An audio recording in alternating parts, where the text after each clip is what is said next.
Simple 1, B का 2, सी का 3 और डी का 4, इतना तक आपको याद होगा। चलिए नेक्स्ट समझते हैं ई को कैसे याद रखना है। ई आपको खुद बोलेगा कि मेरा प्लेस वैल्यू क्या है। जैसे आप जब ई लिखते हैं तो कुछ इस तरह से लिखते हैं, और हम लोग इस लाइन को मिटा के यहाँ पे शिफ्ट कर दें तो यहाँ पर क्या बन जाता है 5।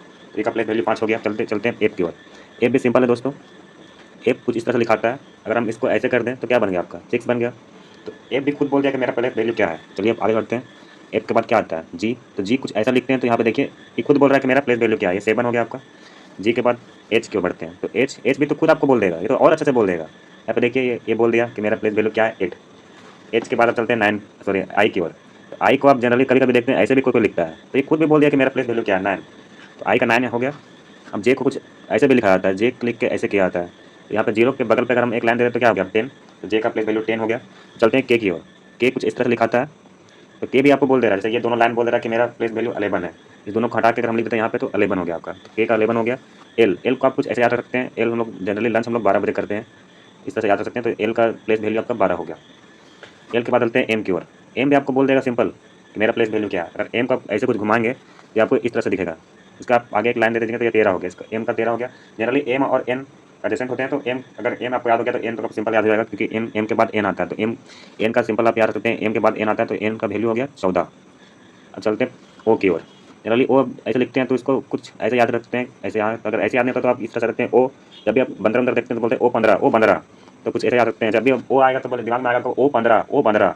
तो इसी टाइप के ओ 15 आपका याद हो गया। चलते हैं पी की ओर। अब पी भी आपको खुद बोल रहा है। देखिए पी 16, ये कुछ सी का आपको दिख रहा है। अब इसको घुमा देंगे तो 6 बन जाएगा। कैसे भी घुमा रहे हैं तो ये 6 बनेगा। तो पी का 16 हो गया। अब क्यू भी आपको बोलेगा, क्यू कुछ ऐसा लिखाता है। देखिए तो क्यू यहाँ पे 7 बन रहा है, तो 7 के आगे एक लाइन लगा देंगे 17 हो जाएगा। तो क्यू का 17 हो गया। अब चलते हैं आगे। क्यू 17 के बाद 18, तो आर तो आपको सिंपल बोल देगा भाई। आर से ये हो गया। यहाँ पे देख लीजिए ऐसे खाली मिला दीजिए, क्या बनते हैं 8 दिख रहा है। इसका आगे एक लाइन लगा देंगे, क्या हो गया 18 हो गया। अब चलते एस की ओर। एस तो और अच्छा से बोलेगा।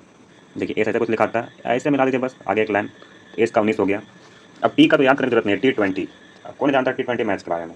तो टी का प्लेस वैल्यू आपका 20 हो गया। अब चलते हैं सबसे आसान you. You give me a 21, you give me a kiss 21, ऐसे करके आप याद रखते हैं। अब भी को तो याद करना और ही आसान है। जब भी आप भी मतलब विक्ट्री को आप ऐसे कुछ दिखाते हैं 2, तो 2 कितना हो गया 22 हो गया। तो इस तरह से याद रख सकते हैं। तो भी से विक्ट्री यानी कि 22। अब चलते हैं डब्लू की ओर। डब्लू भी तो आपको खुद बोल रहा है, ये कुछ ऐसा ही है। तो जैसा कि ये जेड के बहुत ही करीब है तो यहाँ पे 2 लगा देंगे, तो ये डब्लू कुछ उल्टा घुमा के और यहाँ पे 2 लगा देते 23 हो गया। बाकी आपका एक्स पता ही होगा, वाई पता ही होगा, जेड पता ही होगा, क्योंकि ये 26 यहाँ पे जेड का हो गया तो ये 25 हो जाएगा, ये आपका 24 हो जाएगा। चलिए दोस्तों थैंक यू। अगर आपको वीडियो इन्फॉर्मेटिव लगी, अच्छी लगी हो तो do like share and subscribe.